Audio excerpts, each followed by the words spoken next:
Guilt और डर, ये दो इमोशंस सबसे ज़्यादा अत्याचारी होते हैं। और किरण से हमारा इतनी आसानी से जुड़ जाने का सबसे बड़ा रीज़न यही था कि उसने हमें इस गिल्ट और डर से आज़ाद करा दिया था।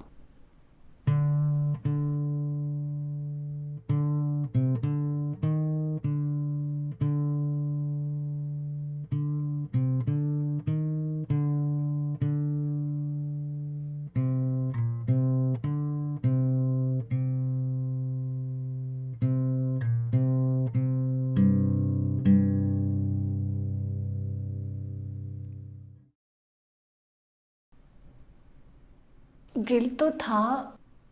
आखिर वो मेरा बड़ा भाई था। मेरी वजह से उसकी एक आंख पूरी तरह से डैमेज हो चुकी थी।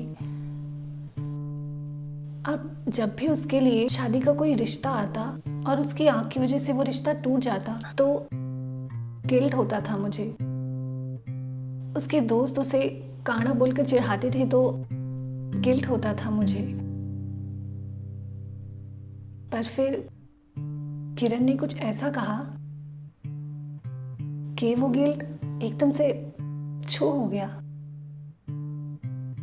किरण ने मुझसे कहा कि जब तुम छत पे छुप के बियर पी रही थी और तुम्हारे भाई ने तुम्हें देख लिया था तो तुम्हारे भाई को रिएक्ट करने से पहले एक पल ठहर के सोचना चाहिए था कि मेरी 19 साल की बहन को ऐसी क्या तकलीफ है जो वो नशे का सहारा ले रही है। ऐसी क्या परेशानी है उसको जो वो दिन रात कान में ईयरफोन लगाकर दुनिया की आवाज को अनसुना करती रहती है। उसे शांति से मेरे साथ बैठना चाहिए था और मेरा हाथ पकड़कर प्यार से पूछना चाहिए था कि मेरी बहन वो क्या है जो तुझे खाया जा रहा है।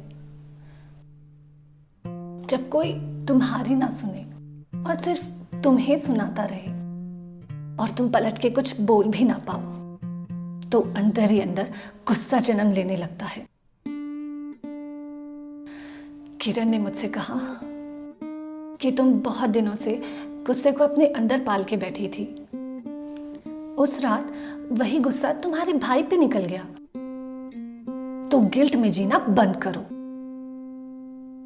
और बस गिल्ट गायब हो गया।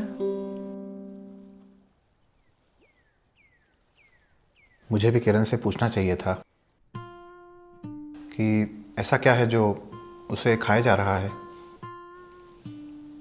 मैं देख पा रहा था कि वो परेशान थी, पर समझ नहीं पा रहा था क्यों। ये शायद मैंने समझने की कोशिश ही नहीं की। बस उसे कभी कोई मोटिवेशनल किताब गिफ्ट कर देता था या कोई फील गुड मूवी रिकमेंड कर देता था। कभी शांति से चुपचाप बैठकर ये जानने की कोशिश ही नहीं की कि वो क्या है जो उसे परेशान कर रहा है।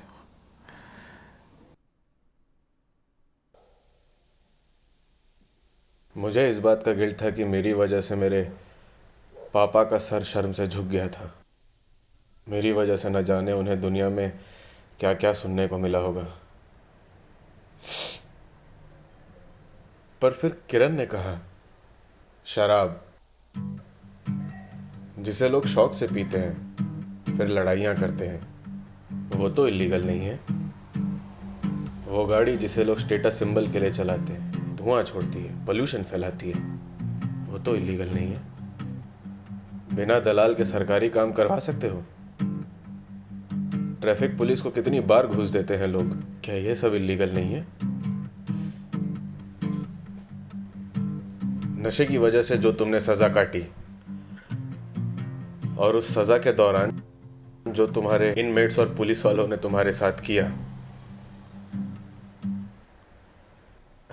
क्या वो इलीगल नहीं था?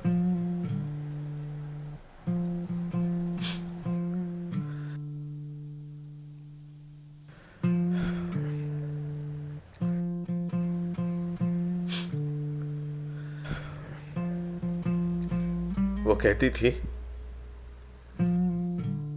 ये जिसने कानून लिखा है, क्या उसने कभी कोई गैर कानूनी काम नहीं किया होगा?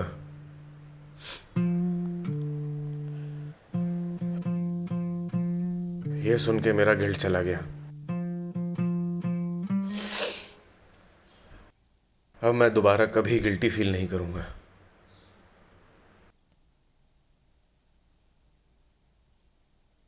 मुझे इस बात का गिल्ट था कि जिस स्टील प्लांट में मैंने हंसते मुस्कुराते 6 साल बिताए थे,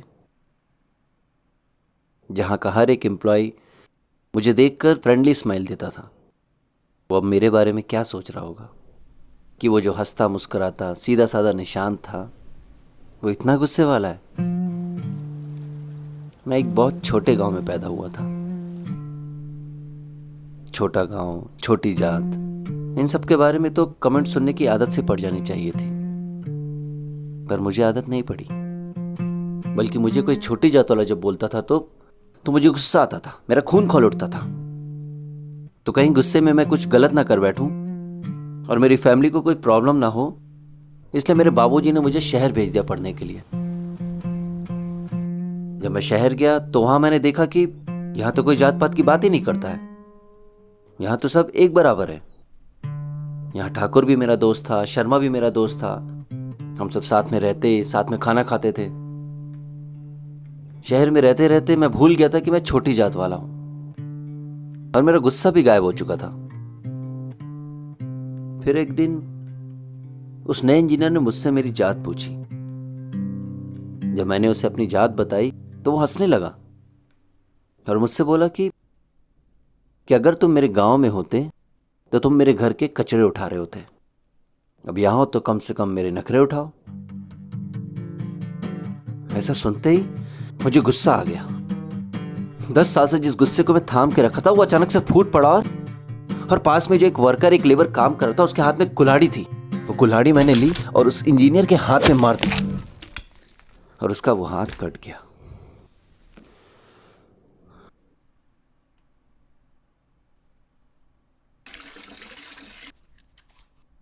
मेरी कहानी सुनने के बाद किरण ने मुझसे कहा, तुम किनके लिए गिल्टी फील कर रहे हो?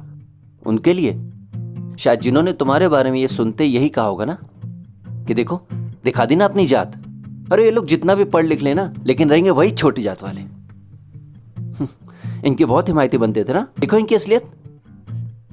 अरे ऐसे जाहिल समाज के लिए क्या गिल्ट फील करना, जो ऊपर से तो बहुत वोक बनते हैं, लेकिन अंदर से वही छोटी सोच वाला छोटा समाज। उसने ये सब मुझसे कहा और मैं गिल्ट फ्री हो गया।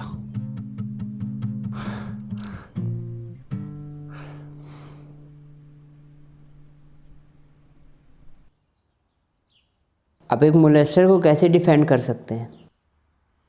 नहीं कर सकते हैं ना। किरण कहती थी कि समाज को पता ही नहीं है कि बच्चों को बेसिक चीज़ें कैसे समझाई जाए, क्योंकि उन्हें यही नहीं पता कि ये बेसिक चीज़ें होती क्या हैं। एक माँ कभी अपने बच्चों को गुड टच या बैड टच के बारे में नहीं बताती। एक बाप कभी अपने बच्चों को ये नहीं समझाता कि एज के साथ जो उसकी बॉडी में चेंजेस आ रहे हैं वो क्यों आ रहे हैं, उसकी वजह से जो भी चीज़ें हो रही हैं वो क्यों हो रही है। एक बायोलॉजी का टीचर रिप्रोडक्टिव ऑर्गन्स के चैप्टर को ऐसे स्किप करता है जैसे हम यूट्यूब में ऐड स्किप करते हैं। एक बच्चे को जो सेक्सुअलिटी के बारे में एजुकेशन उसके माँ बाप या टीचर से मिलनी चाहिए थी, वो बच्चा वो एजुकेशन पॉर्न फिल्म देख कर पाता है, और फिर अपोजिट जेंडर को लेके क्यूरियस हो जाता है। और कभी कभी वो बच्चा उस क्यूरियोसिटी को ख़त्म करने के लिए एक ऐसा कदम उठाता है जो उसे क्यूरियस से क्रिमिनल बना देता है।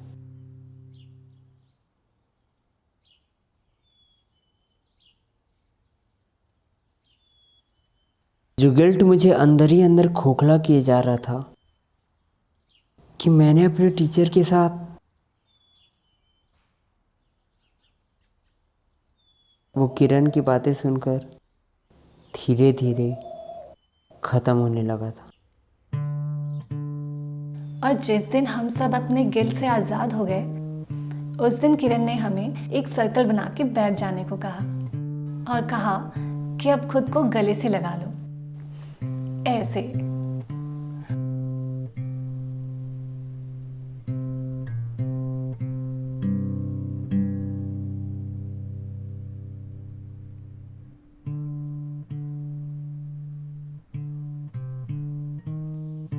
और फिर किरण गुनगुनाने लगी। उसके गुनगुनाने की आवाज मैं कभी नहीं भूल सकता।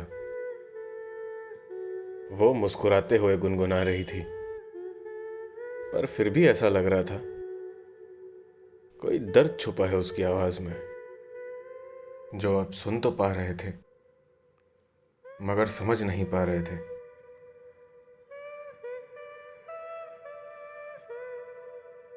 हाँ, सच है। गिल्ट होता है एक बहुत गंदा इमोशन जो इंसान को चैन से रहने नहीं देता।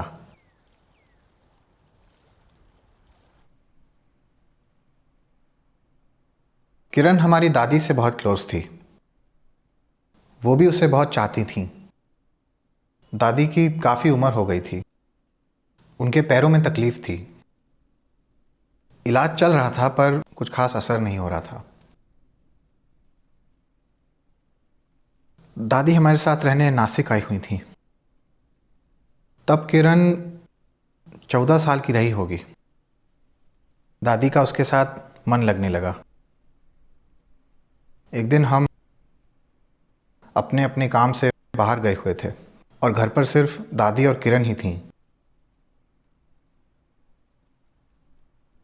दादी को चलने फिरने के लिए किसी के सहारे की ज़रूरत पड़ती थी, पर वो ज़िद्दी थी।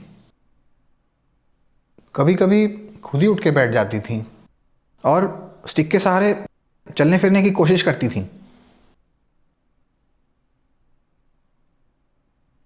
किरण अपने किसी दोस्त से फ़ोन पर बात कर रही थी। उसने रियलाइज़ ही नहीं किया कि कब दादी उठ के स्टिक के सहारे बाथरूम तक पहुंच गई और फिसल कर गिर गई। And she passed away.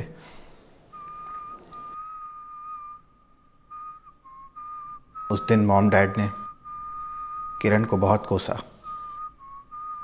उसको मारा भी, जैसे खुद बड़ा प्यार करते थे दादी से। उसके बाद वो उसको हमेशा कोसते थे कि तुम्हारी केयरलेसनेस की वजह से हमने दादी को खो दिया। वो बेचारी इस गिल्ट से कभी भी नहीं उभर पाई थी, क्योंकि उसको किसी ने नहीं बताया कि वो गलत नहीं थी। वो गलत नहीं थी।